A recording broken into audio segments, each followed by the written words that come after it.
There we go. There's everybody. All right. Welcome in. Welcome in. Giving it a second to breathe.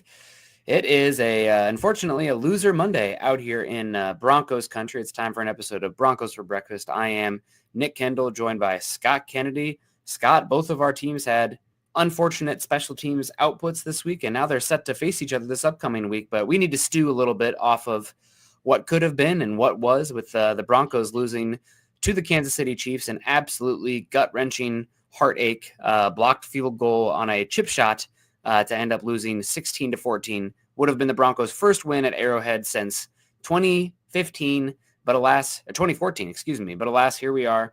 How are you doing? Happy Monday to you. Happy Veterans Day to everybody in the chat as well who is served, or family members who served. Thank you so much. And today is for you guys. Unfortunately, on a loser Monday. When you say stuff like your team, when you open up a show, you got to remember who my That's team true. is. That's true, Scott. That's true. Okay, that's who my team is, and they drew at home with their biggest rival yesterday. So this is, I think we called it the gut punch reaction last night, and it is. That's how you feel. He's like, you should have won, but I feel like the overall reaction from the Denver Broncos fans should be, and I think it is, it's not despair, it's defiance. It's, now I'm pissed. It's like we should have won that game, and we didn't. It's not like blowing a one and done type of thing. This is, we're good. We should have won, and I'm pissed that we didn't. But I like where this team is going. So I feel the positive take on this, again, what's worse than anger is apathy. The apathy around this team is gone. Mm-hmm. We're bought in. We're bought into this team that is headed in the right direction. We feel good about where this team is, despite the result yesterday, the final result yesterday. Yeah, and who's helping us with our final result? Edward Brown coming in with a $2 super chat. Thank you so much, Edward, for contributing to the show. And he says, I just wanted to come over for the Broncos talk. Yeah, we're here. We're going to be mostly reflecting on Denver's shoulda, coulda, woulda game in Arrowhead, but we'll start to turn it forward. So I'd probably start to a little bit of preview of the Falcons game and definitely turn the page there on Wednesday. But today is mostly going to be Chiefs recap and reaction. We got Mark McDonald coming in saying, good morning, Broncos country. Was still livid over Forsythe blowing that the coverage there. He also says, but Bo Nix went toe-to-toe with Mahomie and outplayed him, played like a veteran quarterback. We finally found our franchise quarterback. We got Maine coming in and says, my heart is broken. Nick, we overcame ticky-tack flags, 2 of the worst sacks possible. Still should have beat the Chiefs at home. Broncos are on the up. Screw the Chiefs. I'm with you. And we got our guy, Jeremy. Jeremy, hope you're doing well. Always appreciate you coming in. Says, morning. Sickening loss, but if the season was about seeing if you have your franchise quarterback, then that question has been answered. He outdueled Mahomes in his house. Gosh, I'm going to be such a stick in the mud, Scott, on this. I still think I need a broader sample size on Bo Nix to say that you found your franchise quarterback, but you definitely found your guy who is you're going to roll with next season and probably the season after. It's still, it's a week by week league, and we're feeling pretty good about how he played, but it was still, only a 14-point output from the offense against a good Chiefs defense, top 10 Chiefs defense. I don't think they're elite by any means, but they're very good. And this was probably one of Nix's best performances. There's a few things here or there, a few passes. There was a pass to the left that the receiver had to sky for that should have been an easy one that made it much harder. Both those sacks that he took were rookie mistakes, trying to do way too much, and they ended up being, I think, a 16-yard sack and a 17-yard sack when shouldn't have been nothing of the sort. That completely flips field position when you're doing stuff like that. In a game like this where field position really matters, you can't be taking 16 and 17-point yard sacks. But overall, this was a very good game from Bo Nix, and it's hard not to. And I understand Broncos country. If you want to be, franchise quarterback Bo Nix, then by all means, this is one of the. We're starting to potentially stack games now where you can feel about that. And he looked like a veteran out there, as somebody earlier in the chat said. He looks like a quality, has a chance to be a quality NFL starting quarterback. Yeah, I think the phrase with the veterans is don't turn a bad play into a worse play, and he'll learn that. But the thing is part of what makes him so good is his ability to get out of those type of things as well. We've seen him pull rabbits out of hats on some of those plays. Also, I don't want to take that away from him. And if he takes 2 sacks a game and loses 17 yards, so be it. I don't want to stifle his creativity. He was good yesterday. He really was. Yeah. And the thing is the Mahomes thing. Mahomes isn't really your statistical benchmark right now. How could he Mahomes be? is, if you look at passer QB rating, he's like 17th in the NFL. If Bo Nix was having the season Pat Mahomes was having, we'd be talking about maybe we need to be looking at quarterback. Pat Mahomes is not having a good. All he's done is win. That's all. The only thing they're doing is winning. I would add one caveat, Scott. His third down passing numbers are freaking unbelievable for Mahomes. It wouldn't matter. Like I said, the Chiefs are playing bored right now. When it comes down to it, well, can they turn it on? Well, yeah, they can. They can. I still am not going to pick against them in the playoffs. I think they should probably be 6 and how many have they played now? 9, 6 and 3 right now, including a loss yesterday. But they statistically speaking, that's not your benchmark. That isn't to say I was very pleased with some of the plays that Bo Nix made yesterday. He looked good. He did. He looked like a veteran. He looked like a veteran out there, and talented. Now forget the veteran. He looked good. I'm not qualifying. I'm like, he made some throws out there that were not system quarterback throws. There were throws on the run, on the move, good ball placement. He looked good. Yeah, I guess my point about the veteran quarterback is early in the season, it looked like it was a lot for him, and there was a little bit of frantic energy in the pocket and whatnot when there didn't need to be. And obviously still things to clean up and keep working on. But as far as a veteran, he looked like that didn't look like a guy playing his first game at Arrowhead. The moment didn't look too big for him. He looked calm. He looked like he knew what he was doing, and just a much more complete quarterback. And also to that point, protecting the football. I mean, I thought the announcers were going to jinx the hell out of the Broncos because they kept mentioning, like, he hasn't fumbled the ball in like 65 games. It's like, quit saying that every time he touches the football. My God, I'm going to pull my hair out. And I don't have anything else going for me. But overall, Bo Nix had a very good game, and we're starting to stack ones. And, I said early on when we were evaluating him, like the first 8 games, they're going to be what they are. We can flush them. If there's good stuff there, we'll be happy about it. But we'll analyze it for what it is in context of the game, but it's not going to be grand sweeping long-term projection based on what happens those first 8 games. Now we're on, but this is game 10 for Bo Nix there. Yeah, this was week 10. And last week, I mean, it's kind of hard to evaluate the Ravens game because it just got so out of hand so quickly. But this one went toe for toe. It's still only 14 points. It's not good enough, but I don't think that's fully on Nix. You can't ask him to do much more than he did other than a few nitpicks here and there. James Todd comes in, $5, says, sucks we lost, but we need to go on a run now. Falcons, Colts, Raiders, Browns. Those are our next 4. We should be 9-5 before the Chargers. I mean, heck, if you can get to 6-5, you're going to be feeling pretty good because the rest of the AFC fighting for that 7th seed is unbelievably inept. This is if there was ever an argument not to expand the playoffs, I mean, it's good that Denver has a chance to get in there, but the difference between the first 6 teams, which I feel like the first 6 teams in the AFC, their lowest playoff probability is 85%. And then it drops to the 7th seed. So there's a clear delineation. Unfortunately, Denver would be the first one out there. But with the 7th seed, we got a chance to break that playoff streak.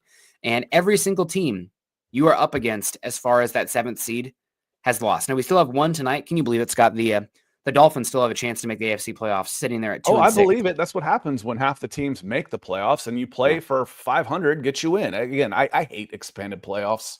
Yeah, I really do. We watch fantasy helps with everybody. Fantasy football is like, okay, I'm invested in each of these games because I'm playing fantasy football. But as far as, we won't get into this, but they're over in Europe yesterday in what should have been a relegation scrap for those of you who follow soccer. Instead, it's 2-7 teams probably don't want to win. Those poor Germans. But James, this is a huge next few games for the Broncos here. We'll see about 9-5. I mean, going on a 4-0 run. I think you have to go 2-2 right here in this one, obviously, but 3-1 is what you're expecting. But 2-2, if you go any worse than 2-2, you're in trouble. Yeah, the Browns are a little bit of a wild card. How many have they played with Jameis? Just once? Mm-hmm. So you're not really sure. It's like they're better with Deshaun Watson out. He was playing against them at this point. And they still have a very good defense. I mean, they just do have a great defense on the Browns. The Colts are sinking right now. There's a lot of disharmony right now. The Falcons, we'll talk well about them, but they're certainly beatable. I like 3-1 out of this. 4-0 is not out of the question. No. And the thing that makes the Broncos so dangerous, again, is you almost know what to expect. Now, not the Ravens game is an outlier, but you go into the Saints, you should crush them. You do. You go to the Panthers, you should crush them. You do. I know what I'm going to get. I'm going to get a good running game, relatively mistake-free football, and those will grind out wins against bad teams. Mm-hmm. And 3 of those teams on there are bad. I feel like it's like I'll probably pick the Broncos against the Falcons when it comes down to it, and I would pick each one of those games for the Broncos of those 4, and then probability speaking, I would say, okay, 3-1 in this block. But individually, each game as one at a time, I'd favor the Broncos in all of them. We'll see what I don't know what the early lines are for the Falcons game just yet. I think it's probably I would flip it. I would say Broncos -2. I think it's going to be Falcons -2. Is probably 2.5. Also know in general, I think they've dropped the home factor in the NFL. That's now like a 1.5 points bump, but we'll see what the line is here. We got Miguel Santasteven helping us out so much with the super chat coming in here. Thank you so much, Miguel. We Broncos really do -1.5. Okay, there you go. Good job, Scott. That's a pick 'em. We'll see what happens. Is the opening line? Yeah, I'd flip it. I would flip it. That the Broncos should be favored in this game. Yep.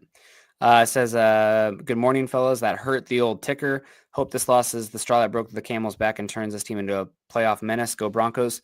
Thing about the Broncos, we talked about the playoff seed. I don't think you're probably going to be jumping the Chargers at this point. They're sitting probably there. Pissed off menace is what that says. Yes, probably. Or something along those lines. But no, I think you're probably not going to catch the Chargers. You're definitely not catching the second team in the AFC North, right? You already lost the head-to-head against both of those teams, so whether it be Baltimore or Pittsburgh. And so really, Scott, is there much of a difference, in your opinion, to the 6 or 7 seed this year in the playoffs? Because you're either going to have to go. They're both on the road against other teams, I would imagine, against higher seeded teams. They don't play each other. No, they won't. So the 6 seed will obviously go against 2 and 7, or 7 will go against 2 and 6 will go against 3. The odds are that's either on the road at Baltimore, ouch, or on the road in January in Buffalo, ouch. So, I'm not really too upset about the 7 or the 6. Obviously you'd rather play the 3 than the 2, but there is a chance. You're a 6 or 7 seed. You're in the we're just happy to be here mode, and then let's see if we can make some noise. It doesn't really matter. You're going to be an underdog either way. But sometimes there's like a clear delineation between like the 2 seed or the 3 seed. It's like, oh my God, we don't want to play, the go look at the NFC. Yeah. Where this year, I feel like the top 3, if you had the chance at the 5 seed, it'd be a different conversation. A chance to go against the Houston Texans, who looked pretty good yesterday, still losing. But the 6 or 7 seed, you're going to be big underdogs no matter what. I guess the one point here is that I'm counting the Ravens to still win the AFC North, and how stupid of me to count out the Pittsburgh Steelers with Mike Tomlin and what he's done.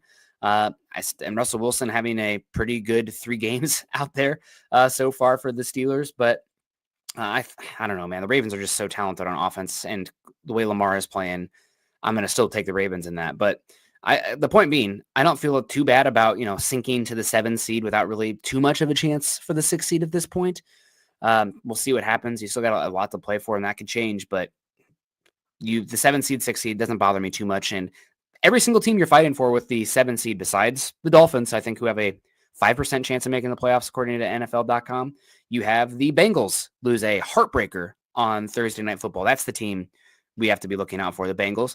You have the Colts losing against the Bills, and you have the Jets get dismantled. I think we can probably stick a fork in the Jets, just how they're kind of looking, but they're still playoff. They still have a chance. So I'm not watching the Jets as far as playoff contenders. I'm not watching the Colts either. There's a mutiny going on.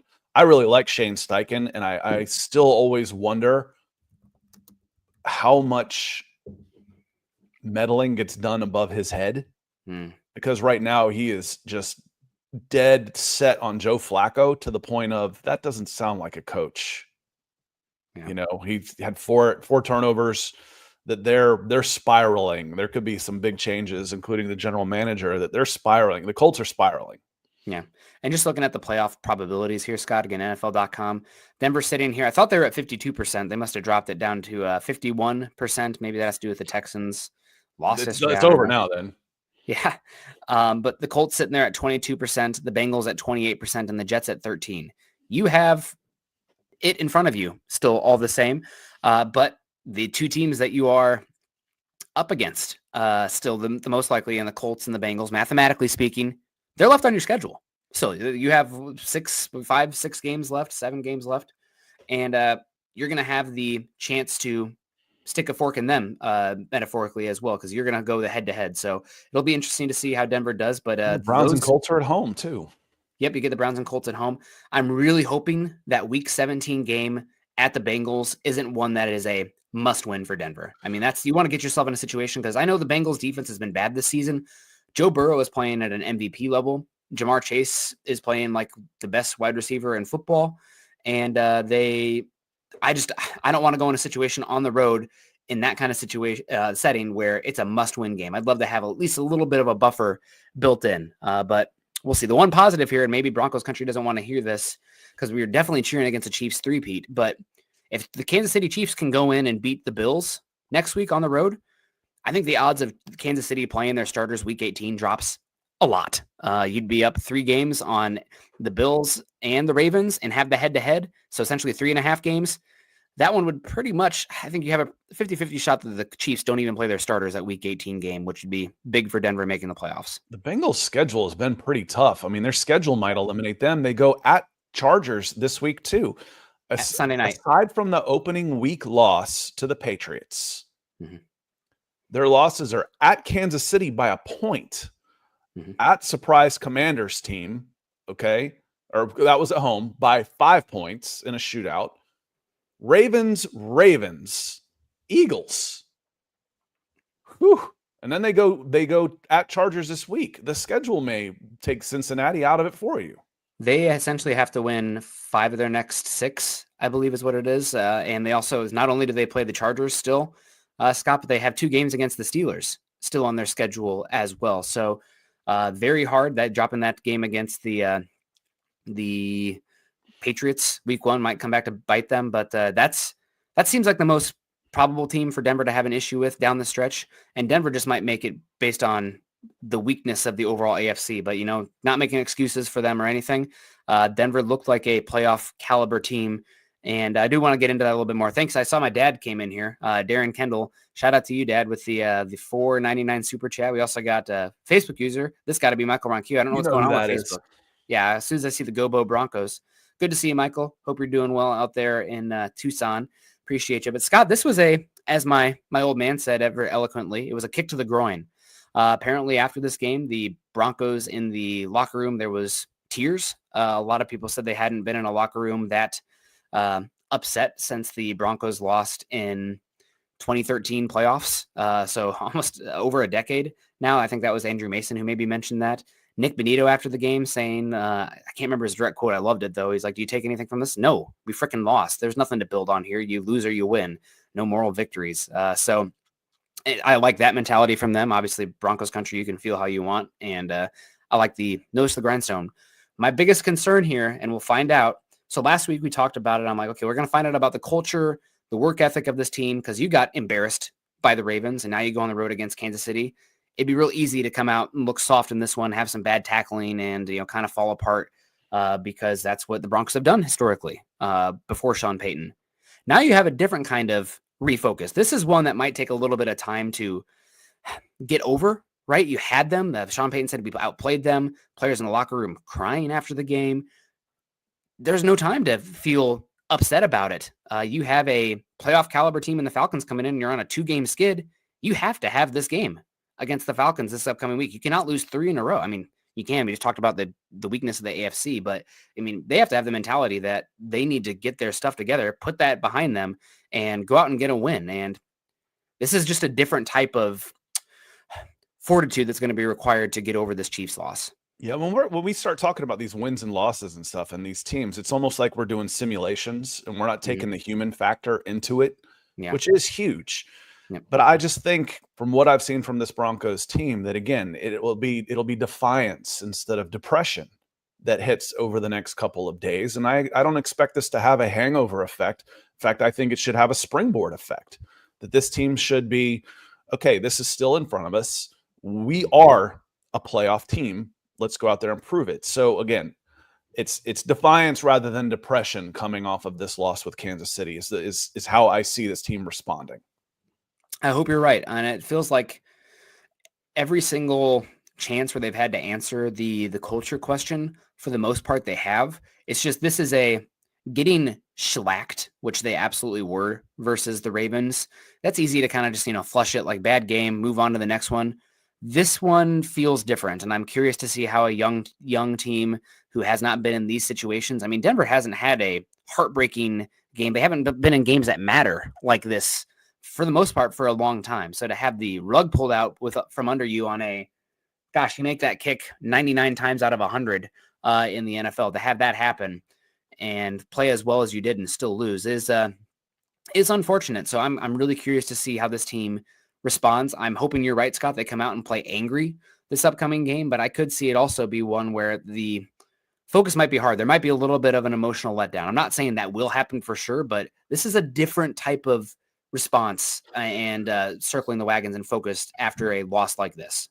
Yeah, and I think you've got the right opponent coming in. As far as we'll get into this, but we'll get into this more on Wednesday. But I think what the Falcons do defensively matches up perfectly with what the Broncos want to do offensively. And then the Broncos defense is just good. It is, like I said, well, what about the Ravens? I'm not playing whataboutism with you. I play what do I see on a week-to-week basis. And the Broncos defense is good. They'll put 6 on the line, rush 3, drop 8 into coverage, and still get pressure. Whether it's Zach Allen, whether it's Jonathan Cooper playing really well. I'm a big fan of the athleticism and get-go of Malcolm Roach. I saw Wazarike on the first play of the game, just being out there and being a telephone pole. And I mean this in a good way, because he stood up and kind of hung out an arm, and the back just ran into him and fell down because he's so big.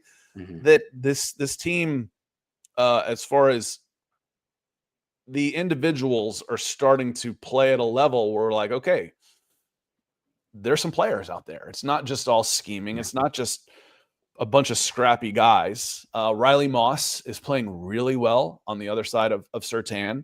Brandon Jones is playing a really good safety. I think he's playing better than Justin Simmons did last year. I think he's playing better than Justin Simmons is playing this year.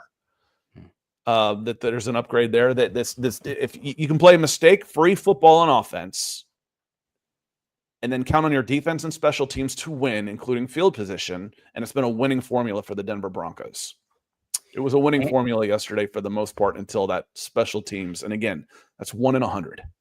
Yeah, that's unbelievable. And shout out to David Tobes, I believe is the special teams coach out for the Kansas City Chiefs. They noticed that Forsyth had been playing a lot on his toes, Scott, and also that Forsyth, who was the one who got bull rushed, had been on the ground a lot on kicks, getting beat. So they got under him, and Chanel and somebody else bull rushed him, and they got to the ball. So that stinks. That is self scouting going forward. I know that Carl Loftus. Was it Carl Loftus? That was the other one. I'm almost sure it was. I'm pretty sure it was Carl Loftus. It was kind of weird, the setup though, and I started watching it. The way, and I guess this is just how you do it, the way that they interlock legs as they build this chain link fence, you can't go backwards because you can't step backwards. Mm-hmm. So if you're hit, it's almost like a tight end, because he was guard, tackle, tight end. He was 3 off the center. And there was no way for him to go backwards, because if he moved backwards at all, he was going to be tripped. And so I'm like, is that really how it's set up to be? I guess it is, because I watched the other side and nobody touched that guy. No one touched the tight end spot on the other side of that formation.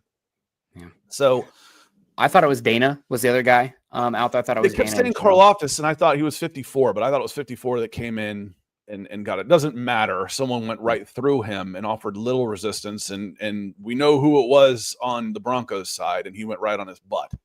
That's the more important part to fix, because you're not going to have to worry about this guy on the other side is such a beast, we need to adjust this. No, fix your own house and it'll be fine. Yeah. Naj always coming and taking care of our house. He says, "Hey, brothers, this was a straight gut punch." Yeah, it was, and I feel bad for y'all on this. It's like win, win, win. What? It's amplified because it's the Chiefs, who should be the New Orleans Chiefs with the voodoo that they've got going on this year. The O-line is stout as the D-line. I really want to keep Franklin Myers and Bolles. Thoughts? Franklin Myers, I should have shouted him out too. What an acquisition he's been. Yeah. And again, having him come in helps everybody else get better. Now I have to account for this guy instead of sending double teams at DJ Jones, at Zach Allen every time. And if I'm going to double team Zach Allen every time, now I've got guys that can make you pay somewhere else. Also, Nick. Yeah. John Franklin Myers is under contract again next season. So I think you are keeping him. The only guy on the defensive line that's set to hit free agency is DJ Jones. And that's obviously, that's a big snap getter, still all the same. We'll see what Denver does there. The fact that you got a Wazirike starting to get sprinkled in might be part of the option there with Roach as well. I'm very much a believer in adding a log to the fire on the defensive line. It's the heaviest rotated position in football. Your second string is going to get almost as many snaps as your first string. So you want to be too deep there. So if you lose Jones, then there's going to have to be some discussions there. As far as Garrett Bolles, I've written a couple articles now at this point over at Mile High Huddle, Scott. Bleacher Report had him as the number 16th free agent entering this offseason. I wouldn't be surprised if it's even a little higher because they had like Ronnie Stanley above him, who is ancient and old. Bolles is, I believe, 33, 34 years old, but he started older in the NFL, and he's been 32 right now. 32, so that's ancient. That's how old I am. But that's elderly. But he's going to have a massive market, and I think he's been playing pretty good this season. Is he a superstar left tackle? Is he out there, moving around like Penny Sewell or some of the Trent Williams? No, he's not, but he is consistent above average. And let me tell you, if he hits the market, you're going to see how much consistent above average is appreciated and wanted in the league. What would the Cincinnati Bengals team that made the Super Bowl, what would they have paid for Garrett Bolles to be on that team when they were giving up 8 sacks a game? $20 million a year. It would have been priceless. So again, he'll have a market out there. John Franklin Myers, his cap hit goes to 10. I think it's at 5 right now. It doubles next year. Probably still worth it, especially since you'll have some money to play with. $5 million shouldn't be a problem to keep him. Maybe you approach him about a restructure, about an extension that, is basically a restructure. Because he's got a $3 million dead cap. If I could push that $3 million dead cap to 2026 and lower his cap hit for 2025, that'd be worth it. I'd be willing to do something like that. So, but Bolles is going to have a market, and if he ain't signed by now, he's going to test it. He's going to test it. You're going to have, I think you have I don't know how it is after the Cooper signing, but you're going to have a lot of cash next season, and this would limit your ability to sign guys. But with how hard it is to find quality offensive tackles in the league and how much it is a developmental position, I really don't want to go into the draft being like, our season depends on us finding a first-round tackle in the 20s right away. In the 20s of the NFL draft. That's just a recipe for disaster and overdrafting and bad team building. So I'm thinking you still do have, Scott, the franchise tag in your back pocket. Now, that is not an ideal circumstance because you're going to pay him a lot to be on a 1-year deal, but that does give you at least some negotiation coverage for them as well. And if you do let Bolles walk, obviously you go into the draft looking for offensive tackle, and you do have the ability to kick McGlinchey over to left tackle. If let's say you bring back a Matt Peart caliber offensive tackle, he competes with McGlinchey, and you have McGlinchey competing with Palczewski at right tackle, and that's prior to the draft. There's a little bit of coverage there, but we're getting way ahead of ourselves. It's not that bad though. The Nick, do they do it off average contracts? Is that the top 5 of the average, I would imagine? Yeah, I believe it's a top 5 average for the entirety of the offensive line. But but they do it off the average salary, not off the cap hit. Yeah, I believe. Yeah, the AAV. So it's not that bad because he's on a $20 million cap hit right now, and it looks like it would be about 26.5 Yeah. on a franchise tag. So a $6.5 million raise. Problem is, we just talked about $5 million for John Franklin Myers, another 6.5 for Garrett Bolles, but there will be money on there. And again, I think you get that back. There's your DJ Jones money right now. Yeah. DJ Jones probably wouldn't be back. He's on 12 to 13 right now. There's your DJ Jones money. That it starts to add up quickly, but I agree, Naj. 1 year, draft a guy, even if it's second, third round, draft a guy and have him deputize for a year. Yep.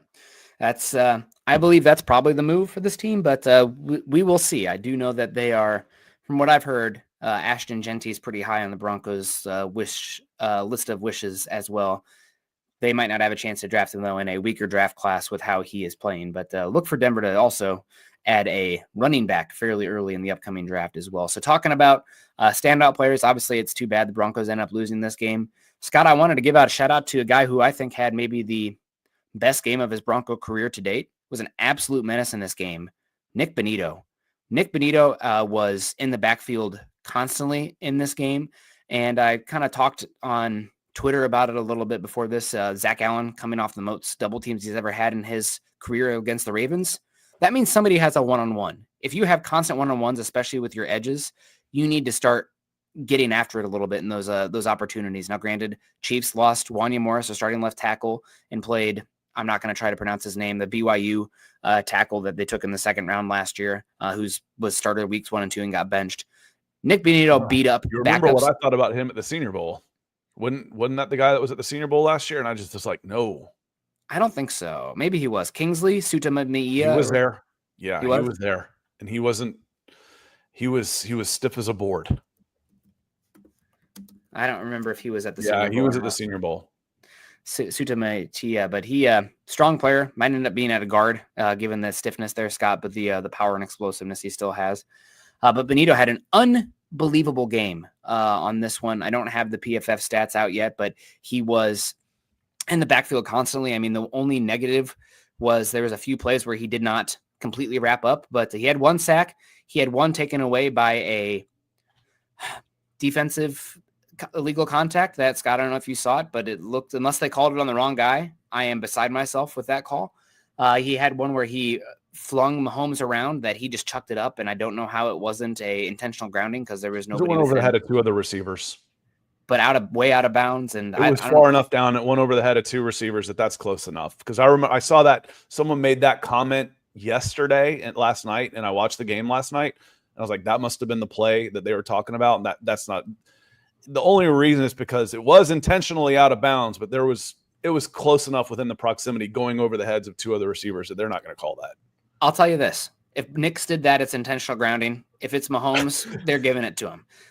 That's just, it's the superstar calls you get in the NBA and whatnot. But also the Bonito didn't wrap up completely on one, and Mahomes got out of it, and I think ends up getting the first down. But yeah, a lot of unfortunate takeaways. Denver in the end didn't do enough. And, it does come down to that field goal at the end. You did everything right. So the Chiefs mis-executed on the kickoff as well. But there were factors in this game that Denver could have taken advantage of, and they didn't.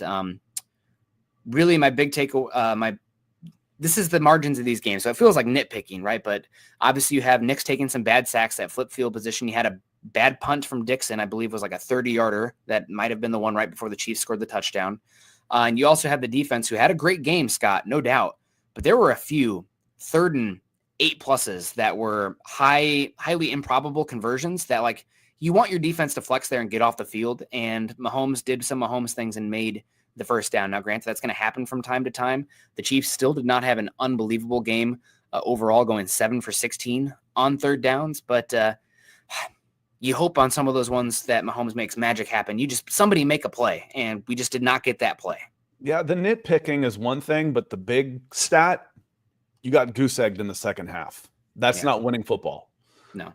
And that's part of we need more playmakers on offense against defenses of this caliber that we're probably going to see in the playoffs. And even if it's not in the first round, you will run into a defense of this caliber at some point in the playoffs. We got done earlier talking about Josh Allen, the Buffalo. I don't trust Josh Allen to win a Super Bowl because I don't think he can play 4 games of mistake-free football. Mm-hmm. you will go up against, you can't get shut out in the second half of a close game and expect to win. You might, and you should have, but it can't be your expectation. Yeah. And I mean, just in general, I mean, the Broncos defense, they had a good enough game to win. We're nitpicking. They're not the reason the Broncos lost this game by any means. It's not what I'm saying. But in the second half, your offense needed to do a little bit better executing wise. You didn't possess the ball enough. Your offensive drives in the second half, 3 plays, 2 yards, 2 minutes and 12 seconds of possession, 8 plays, 10 yards, 4 minutes of possession, punt, 3 plays, -2 yards, 1 minute and 41 of possession, punt. That's what you had before your last drive of the game. But also the defense needs to get off the field. They gave up a 16-play, 65-yard, 7-minute, 16-second drive, as well as a 10-play, 44-yard, 5-minute drive as well. So not a lot of possessions in the second half of the Broncos. The offense didn't possess the ball well enough there and move the football in a lot of those situations, but especially that 16-play drive. I mean, the Chiefs, I think they had 3 third-down conversions on that one. Not good enough. So, I mean, this, again, the margins are tiny in these kind of games, obviously, when you're like that and when you're playing at the top level, but just, a couple things here or there. And to your point, Scott, one final thing. So obviously the zero points in the second half was a killer. Also, somebody on the defense needed to step up and make a play, whether it be a strip sack, the ball thrown right at Zach Allen's chest. I don't know if you caught that, Scott. I mean, it should have been a pick. It did. It went high. Yeah. Those are the ones in the Chiefs on the road. Somebody has to step up and make that play. I thought maybe we had it on that big third down sack that took the Chiefs out of field goal range. That was wiped away by the refs' illegal contact one that ended up being a touchdown that drive instead of a punt. That one felt like a big game-changing play. And the sacks are great, but they're not turnovers, Scott. They're still not taking the ball away and flipping the field position. So that's another takeaway in this one. We really wanted to somebody needs to step up and make a play on the defense that we just did not get that total game-changing play. Yeah, and again, my final thoughts were the beginning of is how I started this was I still believe this Broncos team reacts with defiance rather than depression. They're going to come out fighting. They know they belong. There's belief with this team from front to back, from at every position. We talk about is Bo Nix your franchise quarterback. Well, I'll tell you what, if I'm going at places I need to improve, if I'm force ranking the places I want to invest, it takes me a long time before I get to quarterback right now. Yeah. I mean, Bo Nix looks like a quality quarterback for this team, especially on the rookie contract. And he looks like he's getting it together and the physical tools are starting to manifest themselves a little better. I was a little bit disappointed by some of the quarterback keeper kind of stuff and the athleticism displayed in this game from Nix, just because I don't think that was a Nix issue. It was more of a play calling at the right time with the Chiefs doing a great job snuffing it out. But overall, you have to be pretty confident about the trajectory of this team. I know this is a heart-wrenching gut punch of a loss, but I mean, players that you want, young players on this team, stepped up. We haven't even talked about Estime taking a larger role. Now, granted, he didn't end up with the most efficient game overall. 14 carries, 53 yards, only 3.8 yards per carry, only a long of 10. You had Mims utilized as a running back as well. That's kind of interesting to see how they're going to use that going forward. I feel like they're setting that up for a down-the-field pass matched up against a linebacker at some point. Nick, Mims had 3 carries, and then on the other side of the ball, he had 4 targets.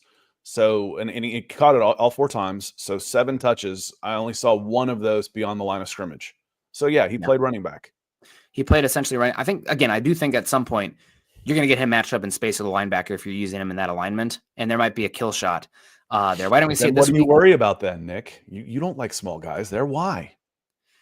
Because they can't block. Because they can't block. Well, then throw it to them.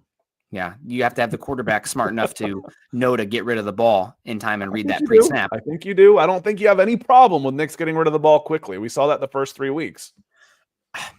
I will say in this one, there was a few times. Now, granted, Spagnuolo is one of the best in the game, but there were a few times where you hope your quarterback would be able to see that these guys are kind of creeping down, and this could be an all blitz. Where is my hot on this one? And Nix ate it a couple times or got rid of it.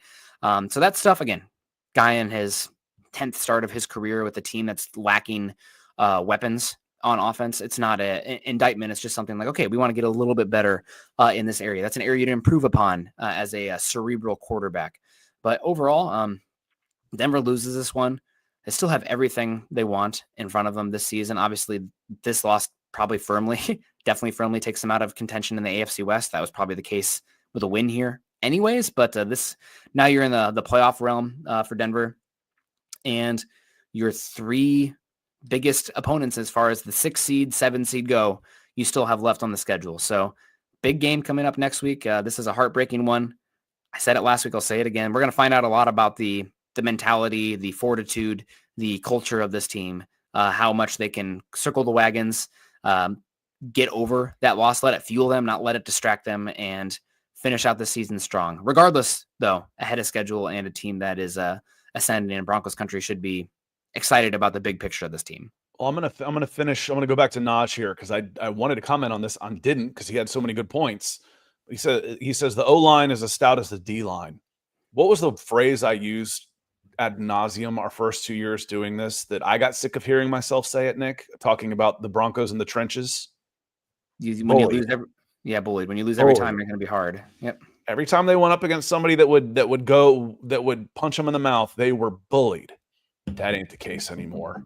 It's nowhere clear the case. I was watching the offensive line; they were getting push after push after push against. Now, the Chiefs are committing numbers to the box because they're not really afraid of your offensive weapons on the outside. But at the snap, you pause it like right after the snap. They're knocking the ball. They're knocking the guys back on the offensive line, and the defense is just swarming. They're overwhelming the box in on the other side. So the offensive and defensive line are why this team has a modicum of consistency because you're good in the trenches. That's a pretty good foundation to build from. I'm good at the trenches. I like my quarterback. Now let's go get the skill guys. It's a trust the process. Now you got to go get the skill guys. A lot of that obviously depends on what happens with Garrett Bolles, because if we know anything about Sean Payton, he will double and triple down on the trenches as opposed to adding skill guys. He's drafted in his career in the Saints. Now, granted, he never took a quarterback in the first round before, but when you have Drew Brees, the math changes. In his career at the Saints had drafted 2 wide receivers in the first round, I believe, out of 17 first-round draft picks, Scott, something like crazy, because they had some years with multiple firsts. They took Meacham very early on, if you remember that name. I think he came out of Tennessee, Robert Meacham. Yep, and they also took Brandon Cooks out of Oregon State, who's still kicking around, but very old now. So kind of more of a explosive down-the-field kind of guy. We're on Mims watch on that front, I guess, or Franklin watch, because that's the body type and skill set that he's taken round 1. He's also taken running back first round 2 times, Scott. He took Reggie Bush, obviously, in his inaugural draft. That's skill. Those are playmakers. Those count. And he also took Mark Ingram. So most of the time it's been offensive line or defensive line for him. I'm pretty shocked if you go into Saturday without a wide receiver and a running back on the NFL draft. Yeah, no, definitely. If you're including day 3, and throw a tight end in there as well. We'll have plenty of time this offseason to talk about it. Ashton Genty is obviously the premier guy, but this running back draft class goes 15, 20 deep. It's funny. I was looking at, you've heard me talk about Auburn's Jarquez Hunter. He's like 25th. I'm like, there's 25 running backs in the country better than him that are draft eligible. My ass. It's an unbelievable running back class. I haven't had a chance to watch every single guy yet, but they're also, a lot of them are, Scott, what am I going to talk about? Everybody knows. There are also a lot of them are really good pass protectors, which is after my heart. So I appreciate that for those young guys coming from the spread offenses now with quarterback run design. You better when Auburn and Alabama play, just tune in and watch Jarquez. Yeah. So we got Miguel coming in. They don't use him. He'll get 8 carries for 75 yards. Yeah. Miguel comes in and says, who's a great mid to late round wide receiver this draft this upcoming year? Got to be honest, Miguel, I haven't been overly impressed with the wide receiver class on the whole. And also we don't know. It's so weird right now because with NIL and the transfer portal, what is a mid to late round guy? I mean, a lot of these guys who are going to be mid to late round wide receivers, especially for wide receiver, they used to come out, guy out of South Alabama or something like that. Now they're transferring up, getting money, and playing at a bigger school. So I don't have anybody yet that stands out completely for me. I got one name for you.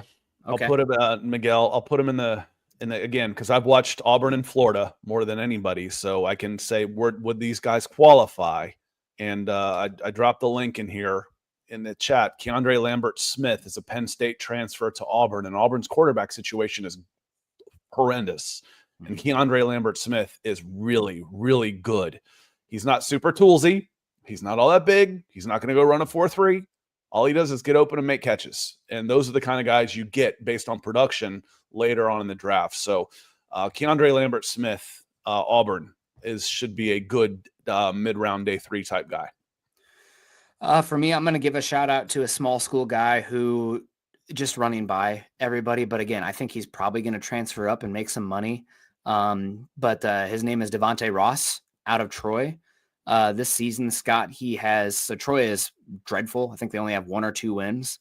But he has 53 receptions for 800 yards. He's averaging about 15 yards a catch, and he has 9 touchdowns. And I also believe he has 2 return touchdowns as well. He's a little small. He's listed at 5'11", 160. I'm not sure if he is 5'11", 160.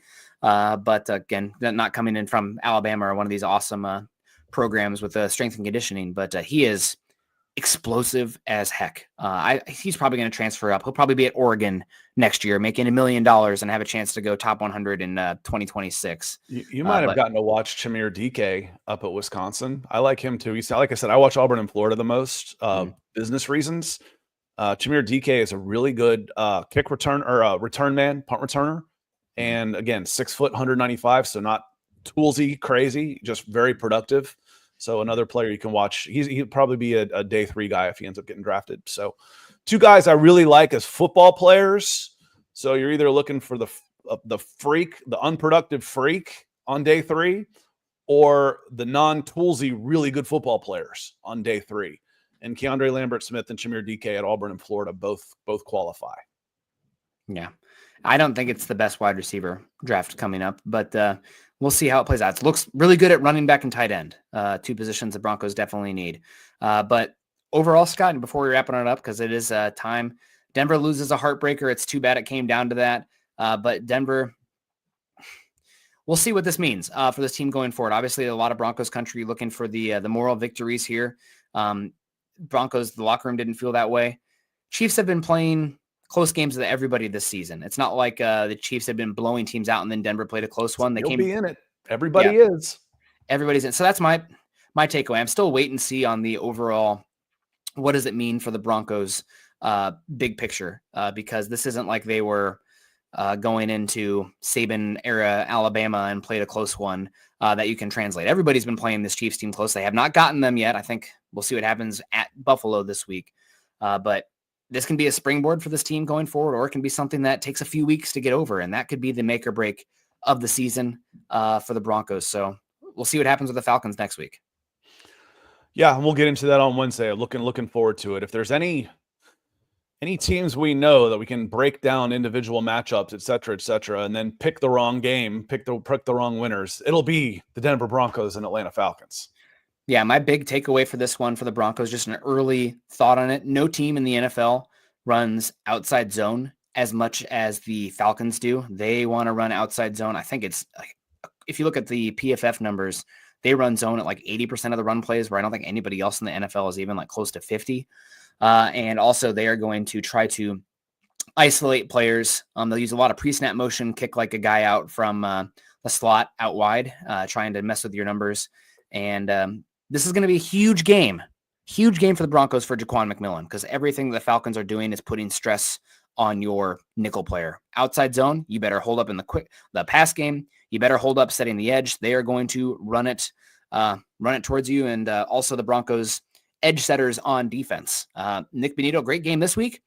This is a run defense game coming up for Nick Bonito with the outside zone and the Bijan Robinson and Tyler Algier. So going to be interesting to watch nickel and edge setters in the run defense.